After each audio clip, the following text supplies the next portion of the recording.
Hello and welcome to the Tough Girl podcast, which is all about motivating and inspiring you. I'm your host, Sarah Williams.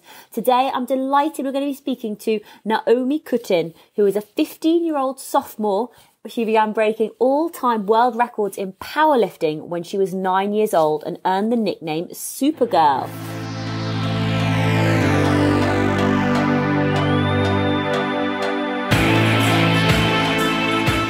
Hi, Naomi. Hi, thank you so much for talking to me today. You're welcome. It's a real pleasure. So where are you based at the moment? Currently, I'm in New Jersey. So you've got the nickname Supergirl. How did that all come about? Yeah, well, when I was 8 years old, my dad, through seeing me do various karate exercises and certain push-ups, running, jumping, thought I might be good to try powerlifting. And so he talked to my mom about it and they worked it out. And so I started and they realized I was actually pretty strong and advancing really fast. And they were like, whoa, this girl, she's super strong. So Supergirl. Oh, I love it. So tell me a little bit more about your family. Are you an only child or do you have any brothers or sisters? I actually have one younger brother who also powerlifts. He's a year and a half younger than me. And then I have an older brother and two older sisters who none of them lifts competitively. Well, what about your mum and your dad? I mean, are they lifters? Are they into weightlifting and powerlifting? My dad is a competitive powerlifter. I think he's been lifting since he was 18, so for a really long time. And my mom, she doesn't compete, but she definitely lives a really healthy and active lifestyle, and she loves working out, and that's her thing. That's cool. I mean, so it does, strength and health and fitness obviously runs in the family. Have you ever seen your dad compete in a competition? Does he still compete now? Yeah, he definitely does still compete now. He competes in a lot of the competitions I compete in. Me and my dad and my brother, we do a lot of competitions together. Sometimes I compete by myself if it's a different kind of competition, or my dad does, but we're all there to support each other, and we do it more as a family. Oh, that's so nice. That's such a good bonding thing to do. So you said that you started, you mentioned about doing karate, and then your dad's noticed that you were really strong with all your push-ups and everything. Have you always been into sports? Yeah, I think most of my life I've made sure to do something active. It's very important to my parents that as long as I'm doing something that's active and living healthy, then it's good. So I think I've gone through different things. I went through a soccer phase, basketball, track, karate. I went through all these things just as long as I'm keeping active. And what was it about powerlifting that you liked? Well, at first I really was initially drawn to the fact that number one is very different kind of sport that I didn't see any of my friends doing. I'm like, whoa, this could be something very different and cool, and I could be unique, and it would be cool. I also really like the idea of spending time with my dad, because usually my mom would take me to my different sports and my dad would try to come to games, but if I with powerlifting, my dad is my coach, so I'd be spending a ton of time with him on that, and that was very important to me. So do you remember back to your first competition? Yeah. Do you want to relive that for us and tell us what it was like? Sure. Okay. So my first competition was in August of 2010. Yeah. So I was 8 years old and just started powerlifting 2 or 3 months before. And basically, this competition, the women were lifting on Saturday and the men were lifting on Sunday. But because I'm an Orthodox Jew and Saturday is our Sabbath, I had to lift on Sunday with all of the big, scary men. So it was just me and my little 8-year-old self and all of these huge, gigantic, to me, they were monster 20 feet tall men. And they were all what is she going to do? Whatever. I actually outlifted one or two of them, which was really weird. And I squatted 143 pounds and broke a national record, not a world record, an American record. And just like, it was crazy and I was so nervous, but everyone was so supportive and it was just a very fun time. Oh my goodness. So let's just put some almost like some facts around that. So you're 8 years old. How are you massively tall? Are you, how much do you weigh? Just so people can get an idea of when you were 8 years old, when you're lifting 143 pounds. It's insane. I think I was probably like 4'10", 4'11", and 78 pounds. Wow. Like my mouth is just falling over. I mean, before you even went into the competition, did you know what you could lift or squat? I mean, yeah, I had a general idea because I've been practicing and working towards a general number. But I mean, I didn't really know how I was going to do it all or how I was going to compare to anyone or how anyone would react because I'd only ever lifted in front of my parents. And I didn't know how the other people were going to have like such a strong reaction. Like, whoa, this little girl's lifting so much. That's crazy. What? I didn't know that was going to happen. What was that like for you being in a competition? Like, not just being at your mum and your dad, but actually having lots of other people watching and seeing you lift. Did you feel a lot of pressure? So, I mean, I have a history of really bad stage fright. So I was kind of like, before the competition, I was kind of nervous. I was just going to be so afraid and like get sick or I didn't know what was going to happen. But then I got there and I just like this group of really just helpful people. Just all of the lifters are really helpful and just always willing to give you tips and they're just really nice. So I went in initially like very nervous, but then I saw that people were cheering for me and everyone was so welcoming and I just felt really like at home and that was like what I wanted to be doing. And then it was totally fine. I don't know how easy this will be for you to answer, but I suppose being 15 now and looking back to when you were 8, did you realise almost how unique your strength was and your talent was for powerlifting? No, definitely not. I mean, even when I was like breaking world records, like all-time world records that were held by 40-year-olds later and going on TV shows and talk shows, I just thought that was totally normal.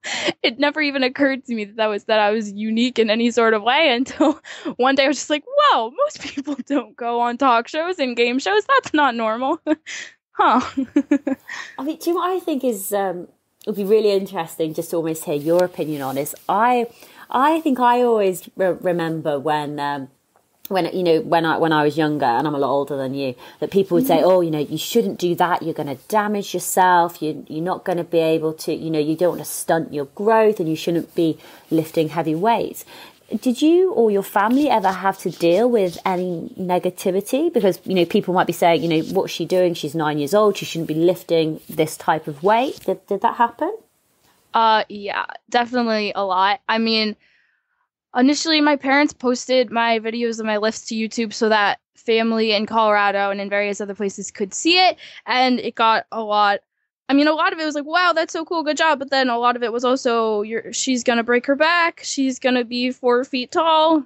She's going to, a lot of hate like that we had to deal with. I've only a couple times in person, people have told me that it's really bad and I'm going to really injure myself. But my parents definitely, they wanted to go into this really knowing what they were doing. So they researched it, found out that like, as long as I have proper form and proper technique and my parents are watching carefully and making sure everything's okay, then that's not going to be any sort of problem. The only problems come from when you're being careless and making like mistakes, which really you can do in any sport and any activity. If you're not being careful and you're being reckless, you're going to get hurt. That must have been tough on you though, having to deal with those haters.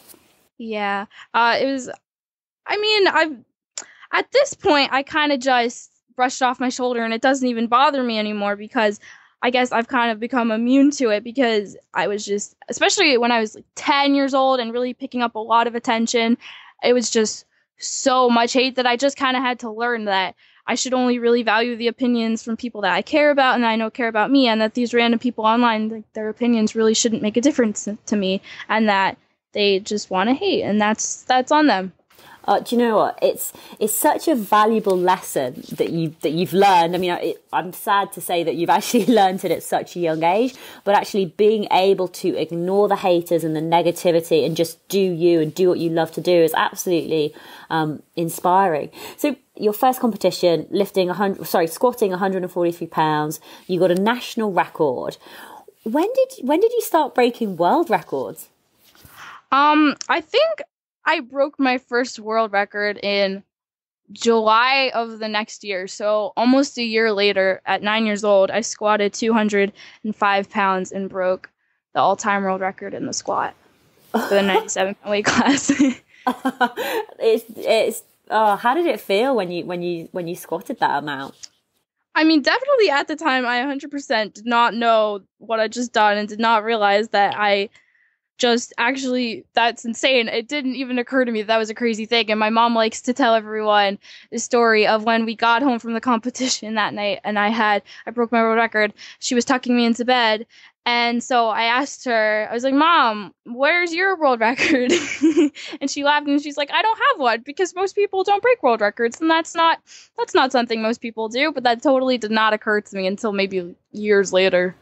So when you are in competition and you're just about to go in and do a lift, what's your favourite lift? I like the deadlift the most personally. The deadlift. So you're going in to do the deadlift. What is happening inside your head at that point? What sort of things are you thinking? Are you not thinking? You know, talk us through mentally what's happening.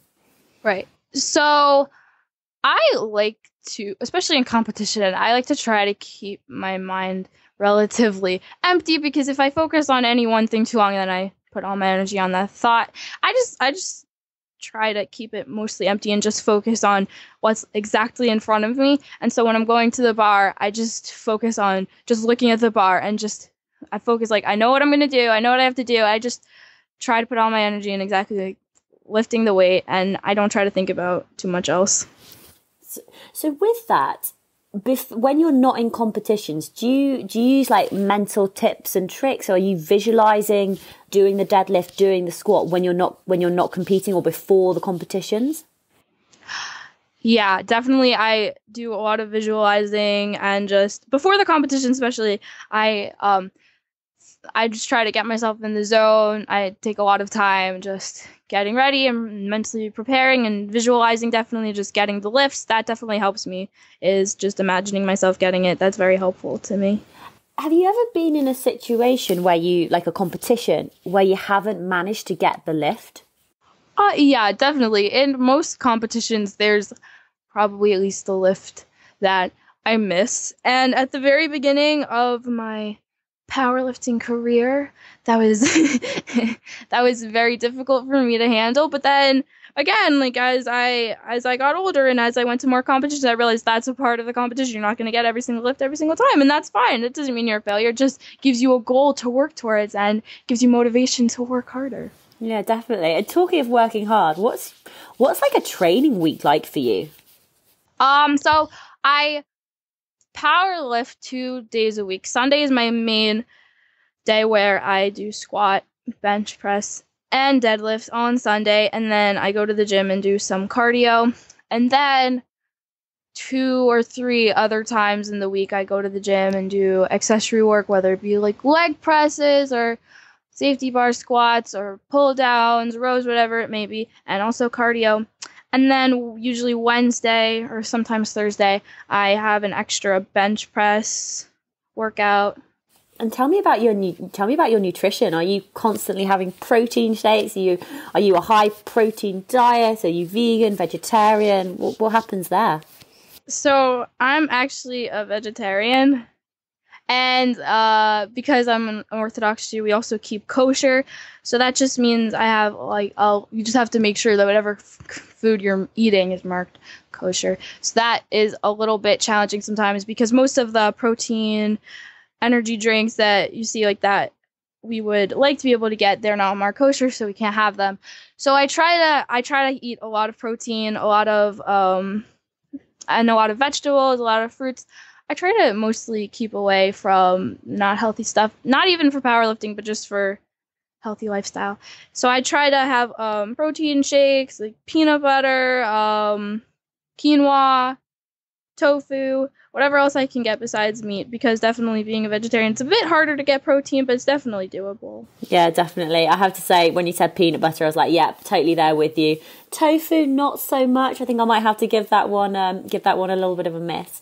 Now, recently, or relatively recently, a documentary was made about you called Supergirl, and I'd just be interested in finding out a little bit more about how that came to be.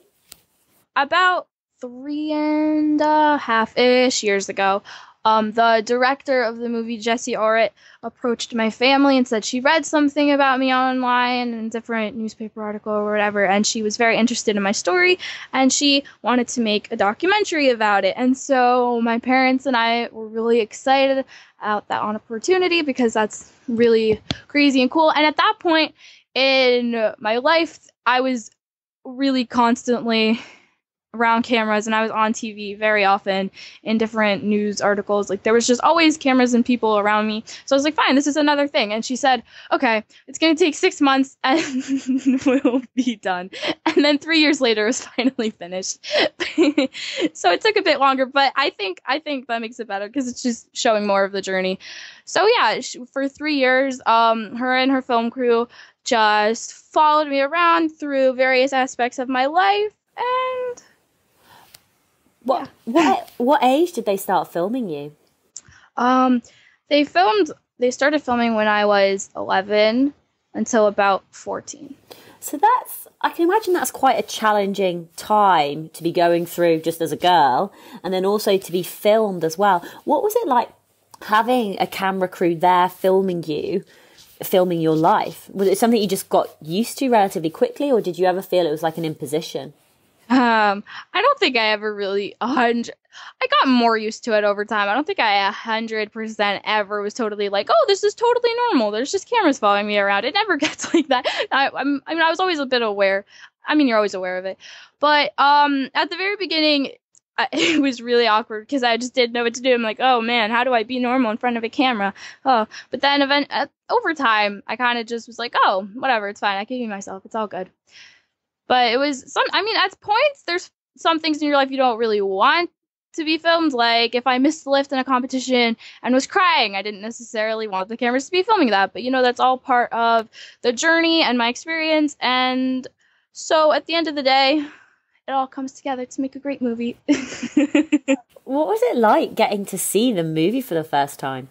The first time I saw the movie, it was really incredible. Like, they did such an amazing job, and it really exceeded my expectations. And I was just really amazed at what they were able to put together. And I didn't think my life was so interesting, but seeing it in a movie, I'm like, whoa, my life's pretty cool.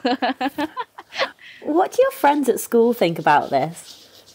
Everyone at my school, all my friends and all my peers and teachers, they're all really, really supportive, and they think it's really amazing that I'm going out and even like powerlifting or the movie. They think that's really amazing that I'm able to spread the message of just believe in yourself and you can do whatever you set your mind to. They think it's just really amazing, and all my friends are very, very supportive and very happy for me.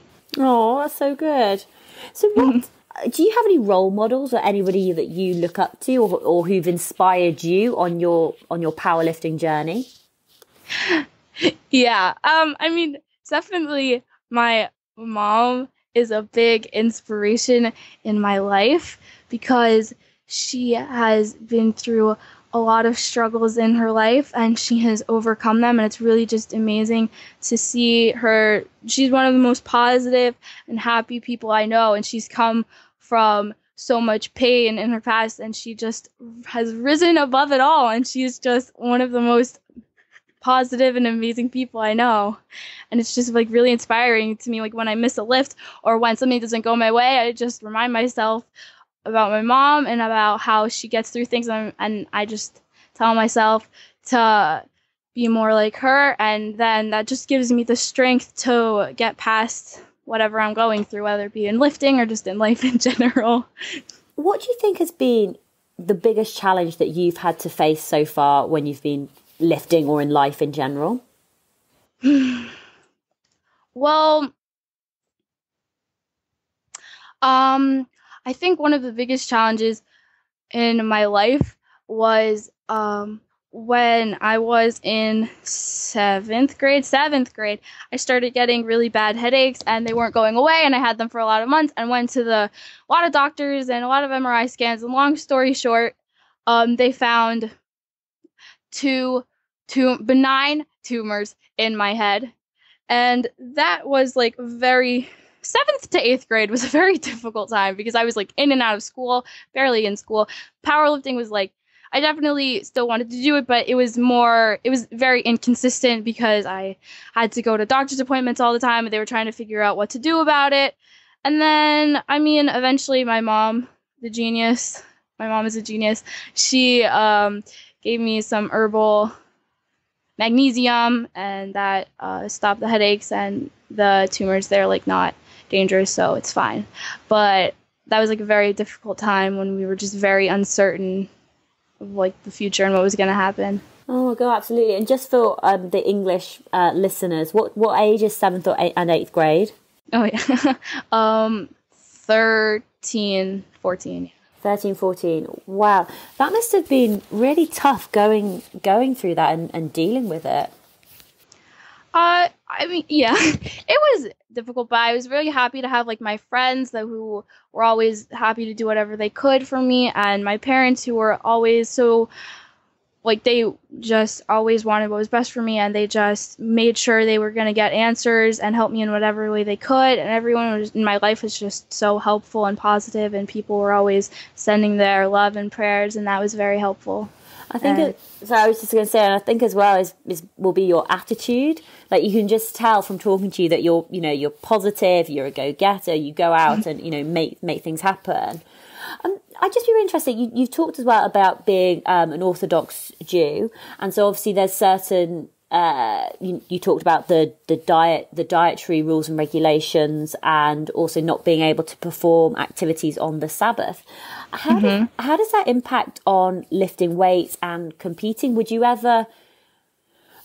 Are you allowed, if there is like a competition which is on a Saturday? Is there a way around that? I hope that doesn't sound rude, but how do you work it? Right. So the biggest, I guess, obstacles is that I can't work out on Saturday ever. So if there's something happening on Sunday, it's not like I could just push it off to Saturday. I can't. In theory, I would theoretically be allowed to lift on Saturday, but I probably wouldn't, because there's this concept of Morsign, which it's just like a bad impression, and it doesn't look like something, because like Orthodox Jews know you're not allowed to lift on Saturday, and people know I'm Jewish, and it just doesn't look good. Even if it would theoretically be allowed, if I were to go around certain things, it's not preferable. It wouldn't be a good thing to do. Have you ever dealt? Obviously you talked about the tumours, and they've thankfully gone, which is fantastic. Have you ever had any other injuries while you've been powerlifting? Yeah. In a competition, I was squatting and I pulled my hamstring really badly, and it took me like 6 months to get back to my strength. So that kind of put me back a few steps. But I did a lot of work and I came back from that. It just took a long time to come back. Was that quite tough, having to go through that recovery period? Yeah, it was challenging, and it was really frustrating that I couldn't just get straight back to where I was. I had to work up really slowly, so that was kind of frustrating, but I had to be patient with myself, and my parents were there, and they were just reminding me that if I just work through it, I'll get back to where I was. It just takes time. Now, I know there is a difference between Olympic weightlifting and powerlifting isn't an Olympic sport. I'm sure you get asked this question all the time. Have you ever thought of changing it over and doing the Olympic weightlifting? I haven't. I get that a lot. I haven't really given very serious consideration to it because, frankly, Olympic lifting is really scary to me because, I'm very clumsy and I would probably end up dropping the bar if I held it over my head, and it probably wouldn't go over well. So I don't know, but in all seriousness, I don't know. I might switch over to it one day. Right now, I'm really happy where I'm at and I really enjoy powerlifting. Also, I lift in my basement, and you cannot exactly do Olympic lifting in a basement, or at least my basement, where the ceiling is not very tall, and that would cause breakage in ceiling, which is not very good. And I should have just said, so Olympic lifting is like the snatch and the clean and jerk, and the powerlifting is the squat, the bench press, and deadlift. Absolutely. So what do you see happening over the next couple of years? I mean, would you be able to go to university on a scholarship for your powerlifting? I think there are some universities that offer scholarships for powerlifting. Most of them are in the South in the United States, so like the Texas area, which is very, very far away from home. So I don't know. I mean, I'll definitely have to see with that. Maybe that's something I'll be interested in, but that's not a decision for right this second. So I don't know. We'll see about that. What's going to be next for you in terms of the competitions? Because you've broken quite a few. How many world records have you got now? I think 5. Think 5, which is amazing. How many more would you like to get, or how many more are on the table which you think, yeah, one day I'm coming after you? I'm not entirely sure. I I lift in different federations, so they have like their own kinds of records. So it goes by competition. Definitely I'm going to work towards breaking more records and getting more titles, breaking world records, but I really just want to push myself to what I'm capable of. So I just want to push myself to my best and what I can do. And if that doesn't happen to break a record every time, that's okay. I mean, breaking records is fun, but as long as I know I'm accomplishing what I'm able to do, like the most I'm able to do, then I'm really happy with that. Where do you think you get that drive from? I mean, I really like to win. So it might be my competitive spirit. Or maybe also just because I really take the support of my friends and family, the overwhelming support, and I really just turn that into motivation to want to push myself further and to do more and accomplish more and be better. Absolutely. So what would you say to other girls out there who may be thinking, you know what, I mean, I'm sure you've heard this as well, you know, I've had a lot of women say, oh, you know, I don't want to lift heavy weights because I'll get big and bulky and, you know, et cetera, et cetera, et cetera. But what would you say to girls and women who maybe want to get into powerlifting or lifting weights? What would your advice be? That anyone, girls or anyone who wants to get into powerlifting, I would definitely say don't let the, I guess, stereotypes or gender norms scare you away. It's definitely there are so many women in powerlifting, and it's such an amazing thing. And just make sure it's like you won't get really bulky unless you take steroids. So otherwise, it will just make you healthy and in shape. Also, just make sure to have proper form, to know what you're doing. Don't go into it blindly. But as long as you have like a good foundation for what you're doing, really, there's no limits, and you should just go for it. Absolutely. That is awesome advice. Naomi, do you have a website? Are you on social media? I have the powerlifting Instagram account, which is where I post a lot of workout videos and things. Naomi.Supergirl. Awesome. Are you on Twitter or Facebook? I have a powerlifting Facebook, which is Naomi Supergirl Kutin. Wicked. And so did you say you have a website as well? Yeah, so the movie has a website, supergirldoc.com. Oh, fantastic. Oh, well, thank you so much for coming on and sharing your story. I think what you're doing is absolutely amazing. Best of luck to you in the future and with all of the rest of your powerlifting. Thank you. Thank you so much for having me.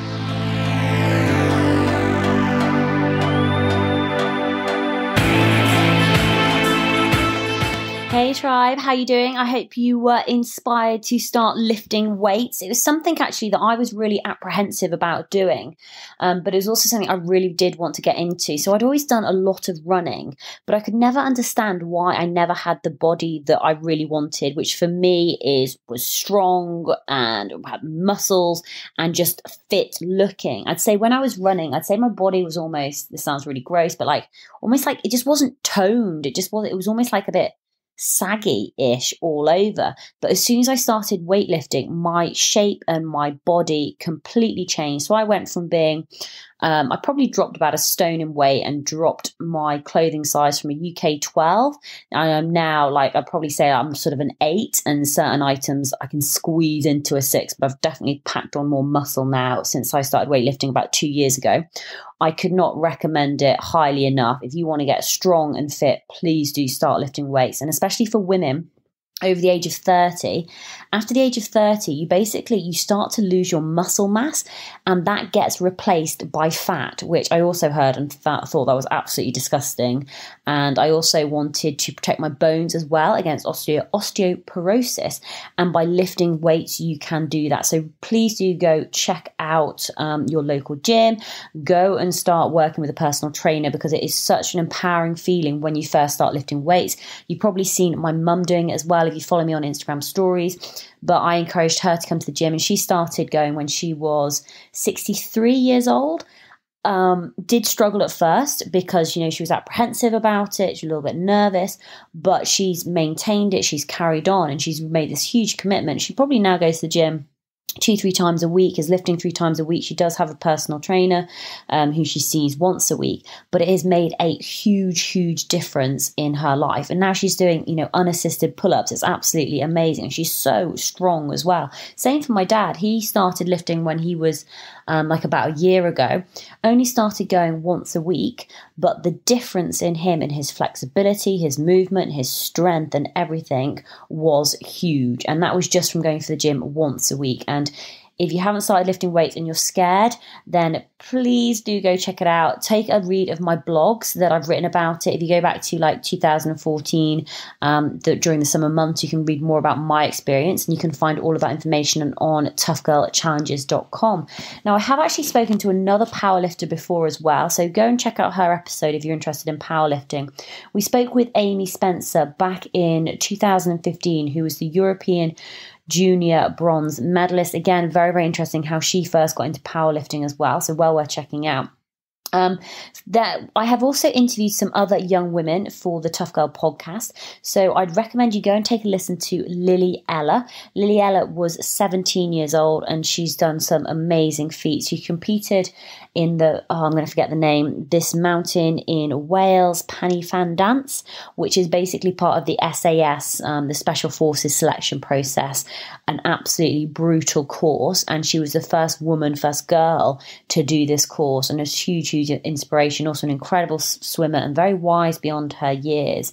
Then we've also spoken with Elise Downing as well, who at 23 years old ran around the coast of Great Britain over 5,000 miles. And it's an incredible story about how she dealt with her fears on the journey, what she learned along the way. She's very open and honest about that whole experience. So a couple of episodes for you to go back and check out. All of that information is available at toughgirlchallenges.com. Now, currently at the moment, I am out through hiking the Appalachian Trail, which is 2,190 miles and goes from Springer Mountain in Georgia all the way up to Mount Katahdin in Maine. And my plan is to finish the Appalachian Trail by the 10th of September, which is my birthday. If you want to find out how I'm getting on, then please come and check out my YouTube channel. There's going to be vlogs coming up on a regular basis as I go through the trail, and you can follow me on Twitter and Facebook and all those good programs. But I could not be doing what I'm doing, such as going out on the Appalachian Trail and producing this content and sharing these stories of inspirational women. We're now coming, what episode is this? This is the 111th episode, which is amazing. And for the 100th episode, we had the amazing Cheryl Strayed on, so go back and take a listen to that.